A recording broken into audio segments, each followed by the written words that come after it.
আসসালামু আলাইকুম রহমতুল্লাহ। ওয়েলকাম টু অ্যাপেলেক্সি গাজীপুর ব্রাঞ্চ। আমি আসলে বাংলাদেশের অর্থনৈতিক চাকা যারা চালু রাখেন এক হচ্ছে প্রবাসী ভাই বোনেরা, আর দ্বিতীয় হচ্ছে গার্মেন্টসের ভাই বোনেরা।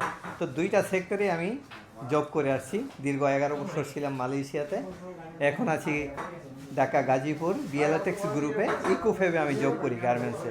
তো যখনই আমি আমার কাস্টমার চলে আসেন আমার শপে, যেহেতু এই এরিয়াটা গার্মেন্টস কেন্দ্রিক ইন্ডাস্ট্রিয়াল জোন, ওই হিসাবে আমি পরিচয়টা জানি যে ভাইয়া কী করেন।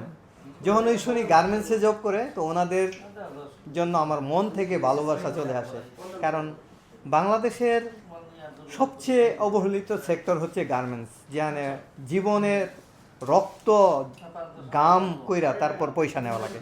এখানে কোনো পিওর হালাল টাকা, যেখানে বৈদেশিক মুদ্রাগুলো সেম, প্রবাসী ভাই বোনেরা গায়ের রক্ত পানি করে দেশের জন্য টাকা পাঠায়। তো দুইটা সেক্টরেই আমার বিচরণ ছিল দীর্ঘদিন, এখনও আছি।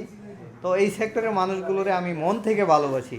যখনই আসে পরিচয় জানি, আমার তরফ থেকে আমি বেস্টটা ট্রাই করি। গার্মেন্টসের এবং প্রবাসী ভাই বোনদের জন্য সেলুট আমার তরফ থেকে। তো ভাইয়া, এই ভাইয়াও গার্মেন্টসে জব করে।